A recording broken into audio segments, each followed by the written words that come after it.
অভয়কাণ্ডের পরতে পরতে রহস্য। এবার নজরে 8 তলার অর্থোপেডিক ওটি রুম। সিবিআই নজরে রয়েছে এই 8 তলার ওটি রুম, কারণ ঘটনার রাতে কোনো পার্টি চলছিল এমার্জেন্সি বিল্ডিং এ। 4 তলা থেকে 8 তলায় গিয়েছিল অভয়া। সিঁড়ি না লিফট, কোনটা ব্যবহার করেছিল অভয়া? ওসি বিভাগে ওটিতে ডাকা হয় কি অভয়াকে?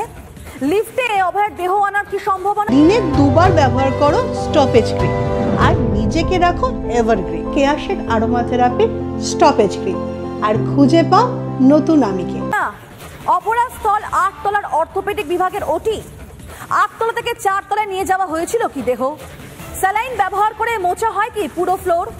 আর নজর ঘোরাতে কি সেমিনার রুমে রাখা হয় দেহ? একাধিক প্রশ্ন সেখানে উঠছে, কারণ যত তদন্তে এগোচ্ছে তত একের পর এক বলা যায় যে রহস্যের উন্মোচন ঘটছে, এবং সেখানে পরতে পরতে যে রহস্য রয়েছে তা কিন্তু বোঝাই যাচ্ছে, কারণ একের পর এক প্রশ্ন দানা বাঁধছে আধিকারিকদের মনে। যেখানে 8 তলায় অর্থোপেডিক ওটি রুম, এটাই এবার নজরে রয়েছে আধিকারিকদের, কারণ এই ঘটনার রাতে কি সেখানে কোনো পার্টি চলছিল এমার্জেন্সি বিল্ডিং এ, এমন প্রশ্ন উঠছে তাদের মনে। তারা সেই বিষয়টি নিয়ে ভাবছেন। 4 তলা থেকে 8 তলায় গিয়েছিল কি অভয়া? একাধিক নানান রকম প্রশ্ন কিন্তু পাওয়া যাচ্ছে। একই সঙ্গে যেভাবে স্যালাইনের পাউচ পাওয়া যায় সেখানে ঘটনাস্থল থেকে, সেখানে আরো একটা প্রশ্ন, স্যালাইন ব্যবহার করে কি ফ্লোর মোছা হয়েছিল?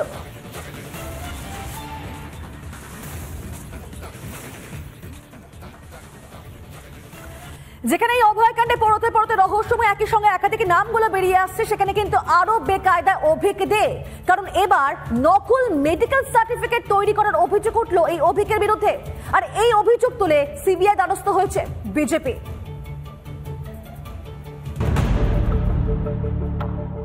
অভয়াকাণ্ডে নাম জড়িয়েছে অভিকদের। 9 আগস্ট সেমিনার হলে রহস্যজনকভাবে উপস্থিত থাকতে দেখা যায় বর্ধমান মেডিকেল কলেজের প্রাক্তন আরএমও অভিক দেকে। সেই ভিডিও প্রকাশ্যে আসতেই অভিকের বিরুদ্ধে একের পর এক দুর্নীতির অভিযোগ। বর্ধমান মেডিকেল কলেজে ক্যান্টিনে গুন্ডাগিরির অভিযোগের পর এবার নকল মেডিকেল সার্টিফিকেট তৈরির অভিযোগ উঠল অভিকের বিরুদ্ধে। মোটা টাকার বিনিময়ে এই চক্র চলত বলে অভিযোগ বিজেপির। বর্ধমান মেডিকেল কলেজে অভিকের নেতৃত্বে মোটা টাকার বিনিময়ে নকল মেডিকেল সার্টিফিকেট তৈরি করা হতো বলে অভিযোগ তুলেছে বিজেপি। শুধু অভিযোগই নয়, সিবিআইকেও চিঠি দিয়েছে বিজেপি। উচ্চশ্রী প্রকল্পের মাধ্যমে শিক্ষকদের যে ট্রান্সফার হয়েছে, সেখানে মেডিকেল গ্রাউন্ডে যারা ট্রান্সফার নিয়েছে তারা বেশিরভাগই তৃণমূল ঘনিষ্ঠ নেতা, এবং তারা অর্থের বিনিময়ে ভুয়ো সার্টিফিকেট দিয়ে এই ট্রান্সফার নিয়েছে। এবং এই যে মেডিকেল সার্টিফিকেট, এই সার্টিফিকেট তারা বর্ধমান মেডিকেল কলেজ থেকে বা বিভিন্ন তাদের সোর্স আছে তৃণমূল কংগ্রেসের নেতারা, তারাই সবকিছু ব্যবস্থা করে দিত, একটা মোটা অঙ্কের টাকা দিতে হতো। যদিও বিজেপির অভিযোগে আমল দিতে নারাজ তৃণমূল। বিজেপি তো কথায় কথায় সিবিআই কে দেখায়, তো দেখাক। আজকে আরজি করের ঘটনাটা সিবিআই দিয়েছে, আজকে প্রায় 25 দিন হতে চলল, আজ অব্দি এর কোনো কিনারা করা যায়নি। এর আগে নোবেল প্রাইজ নিয়েও কোনো কিনারা করতে পারেনি, সারদা নারদেও নিয়েও পারেনি। তো সিবিআই সব দিক থেকে ফেল হয়ে গেছে। পশ্চিমবঙ্গ মেডিকেল কাউন্সিল থেকে বরখাস্ত করা হয়েছে অভিক দেকে। স্বাস্থ্য ভবন থেকেও সাসপেন্ড করা হয়েছে অভিক দেকে। আরজি কর কাণ্ডে চাপ বাড়তেই তৃণমূলের ছাত্র সংগঠন থেকেও সাসপেন্ড করা হয়েছে অভিককে। সব দিক থেকে অভিকদের চাপেই রয়েছে। এই আবহে এবার নকল মেডিকেল সার্টিফিকেট তৈরির অভিযোগ উঠল অভিকের বিরুদ্ধে। পূর্ব বর্ধমান থেকে সন্তোষ দাসের রিপোর্ট, রিপাবলিক বাংলা। আর এখানে প্রশ্ন উঠছে, তাহলে কারা জড়িত? যে ক্ষেত্রে এতগুলো নাম আসছে, তবে সেক্ষেত্রে অবশ্যই বলা উচিত যে একা সন্দীপ নন, কারণ সাকেত, অভিক, বিরূপাক্ষ এবং সৌরভদের কুকীর্তিরও পর্দাফাশ হচ্ছে। বউবাজার থানায় সেখানে চিকিৎসক বিরূপাক্ষ এবং অভিকের বিরুদ্ধে অভিযোগ দায়ের হয়েছে। দেখুন।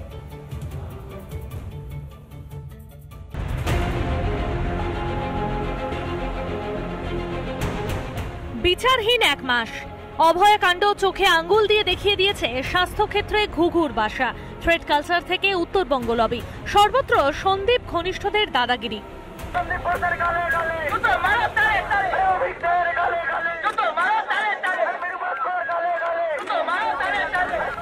জুনিয়র চিকিৎসক হলেও স্বাস্থ্য দপ্তরের অন্দরে যথেষ্ট প্রভাব ছিল সন্দীপ ঘনিষ্ঠ অভিকদের।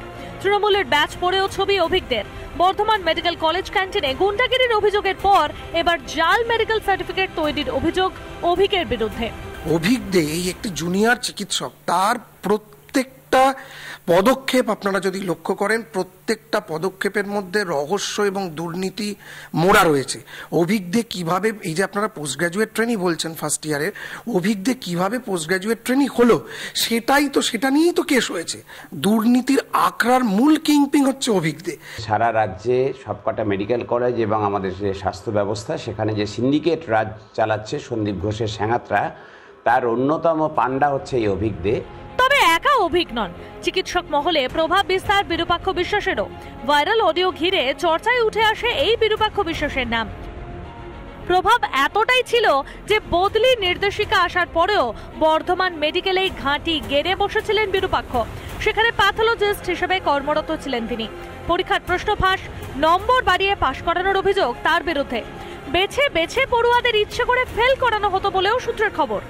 অভিজ্ঞে, বিরূপাক্ষ বিশ্বাস, ডিএমই কৌস্তব নায়ক, ডক্টর সুদীপ্ত রায়, ডক্টর সুশান্ত রায়, পুরো এরা সব জড়িত, সন্দীপ ঘোষ, এদের সব এই সিন্ডিকেটটাই এগুলো চালাতো। হেলথ ডিপার্টমেন্ট, স্বাস্থ্য ভবন যেটা গুগুর বাসা তৈরি হয়েছে, এরা সব ইনভলভড এর মধ্যে। এদেরকে ম্যানিপুলেট করছে অভিজ্ঞে আর বিরূপাক্ষ বিশ্বাস। যারা ভালো স্টুডেন্ট তারা যদি কোনো রকম ভাবে তাদের সিন্ডিকেটে হাত না মিলিয়ে থাকেন, তাদের ফেল করিয়ে দেওয়া হয়েছে। পরে অদ্ভুতভাবে একটা 15 নম্বর দেওয়া হলো ইন্টারভিউয়ের জন্য। এই 15 নম্বরের পছন্দসই লোকদের হাউস স্টাফশিপ করানোর জন্য কিন্তু শোনা যায় 30,000 টাকা পর্যন্ত কিন্তু অভিজ্ঞ বিরূপাক্ষ বিশ্বাসের এই যে থ্রেড সিন্ডিকেট তারা কাজ করত। স্বাস্থ্য দপ্তরের ক্ষমতার কেন্দ্রবিন্দু উত্তরবঙ্গ লবি। সেখানেও অভিজ্ঞ বিরূপাক্ষদের পছন্দ মতো পোস্টিং দেওয়া হতো বলে অভিযোগ। উত্তরবঙ্গ লবির অন্যতম মাথা জলপাইগুড়ির চক্ষু চিকিৎসক সুশান্ত রায়। থ্রেড সিন্ডিকেটের নাম জড়ায় মেদিনীপুর মেডিকেল কলেজের জুনিয়র চিকিৎসক মুস্তাফিজুর রহমান মল্লিকেরও। তদন্তকারীদের আতশ কাছে তলায় সন্দীপ ঘনিষ্ঠ সৌরভ পাল, সৌত্রিক রায়। অভিজ্ঞ বিরূপাক্ষ মুস্তাফিজুরকে সাসপেন্ড করেছে রাজ্য মেডিকেল কাউন্সিল। কিন্তু হাসপাতালের থ্রেড সিন্ডিকেট থেকে দুর্নীতির পাহাড়, এতদিন ধরে কি কিছুই জানতেন না স্বাস্থ্যমন্ত্রী? রিপাবলিক বাংলা।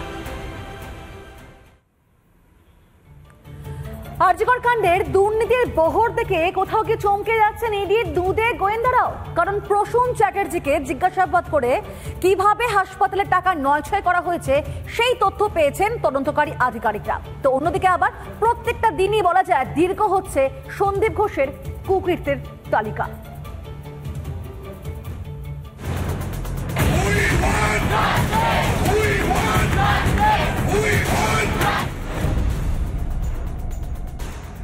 আরজি করে দুর্নীতির নিজস্ব সিস্টেম তৈরি করেছিলেন সন্দীপ ঘোষ। সন্দীপ ঘনিষ্ঠ প্রসূন চ্যাটার্জিকে জিজ্ঞাসাবাদ করে চাঞ্চল্যকর সব তথ্য উঠে এসেছে বলে সূত্রের খবর। হাসপাতালের জন্য বরাদ্দ সরকারি খাতের টাকা বিভিন্ন অসাধু উপায়ে ব্যক্তিগত কাজে ব্যবহারের অভিযোগ রয়েছে সন্দীপের বিরুদ্ধে। প্রসূন জানিয়েছে সন্দীপ ঘনিষ্ঠ বেশ কয়েকজনকে তাদেরকে হসপিটালের বিভিন্ন কাজে রিক্রুট করা হয়েছিল। শুধু তাই নয়, সরকারি ফান্ড নয়ছয় করতে একাধিক কোম্পানি ইউজ করা হয়েছিল এবং সেই সরকারি ফান্ডে নিজের ব্যক্তিগত কাজ করত, নিজের ব্যক্তিগত খরচ করত সন্দীপ। তার যে ভিলা ক্যানিংয়ে পাওয়া গেছে, সেই ভিলা দেখাশোনার কাজের জন্য যে কেয়ারটেকার রাখা হয়েছিল, সেই ফান্ড সহ বিভিন্ন ব্যক্তিগত কাজকর্ম সরকারি ফান্ডেই করত, এমন চাঞ্চল্যকর ইনফরমেশন উঠে এসেছে। শুধু নিজের পেটুয়া বাহিনীকে দিয়ে বেআইনি কাজ করানোই নয়, হাসপাতালের অন্যান্য কর্মীদেরও নিজের মন মোতাবেক কাজ করাতে বাধ্য করতেন সন্দীপ। আরজি করে সরকারি কর্মচারীদের দিয়ে বেআইনি কাজ করাতেন সন্দীপ। সরকারি চিকিৎসকদেরও দুর্নীতির কাজে ব্যবহার করা হতো। শাসানির মাধ্যমে নিয়ম বিরুদ্ধ কাজে বাধ্য করা হতো কর্মীদের। সন্দীপের ইচ্ছা অনুযায়ী কাজ না করলে বদলির হুমকি জুটত চিকিৎসকদের। নিজের পছন্দের লোকজনকে কিভাবে কাজে লাগাতেন সন্দীপ, সুমন হাজরার সঙ্গে মিলে সন্দীপের তেমনই একটি কুকীর্তির হদিশ পেয়েছেন সিবিআই এর তদন্তকারীরা। সিবিআইও এই ইনফরমেশন পেয়েছে যে সুমন হাজরা আরজিকর হসপিটালে মেডিকেল সামগ্রী সরবরাহ করার বরাদ্দ পেয়ে থাকলেও বা টেন্ডার পেয়ে থাকলেও আসলে সে টেবিল, চেয়ার থেকে শুরু করে বিভিন্ন সামগ্রী সরবরাহ করত। তাই মেডিকেল সামগ্রী সরবরাহ করার বরাত পেয়ে কিভাবে চেয়ার টেবিল আসবাবপত্র সরবরাহ করতো সেই বিষয়টা খতিয়ে দেখছে সিবিআই আধিকারিকরা। সন্দীপ ঘোষ আসবাবপত্র কেন আসমানও কিনে ফেলতে পারেন এই সরবরাহকারীদের মাধ্যমে। 600-650 কোটি টাকার উপর যে বিল লাগাতো ঠিকাদাররা, সরবরাহকারীরা, তা কোনো রকম খতিয়ে না দেখে ছেড়ে দেওয়া হয়েছে বছরের পর বছর। সন্দীপের মতো বিতর্কিত ব্যক্তিকে পদত্যাগের কয়েক ঘন্টার মধ্যে আরও একটি সরকারি মেডিকেল কলেজের মাথায় বসিয়েছিলেন মুখ্যমন্ত্রী মমতা বন্দ্যোপাধ্যায়। এ রাজ্যে আর কতদিন সরকারি অনুগ্রহে বহাল তবিয়তে থাকবে দুর্নীতিগ্রস্তরা? রিপাবলিক বাংলা।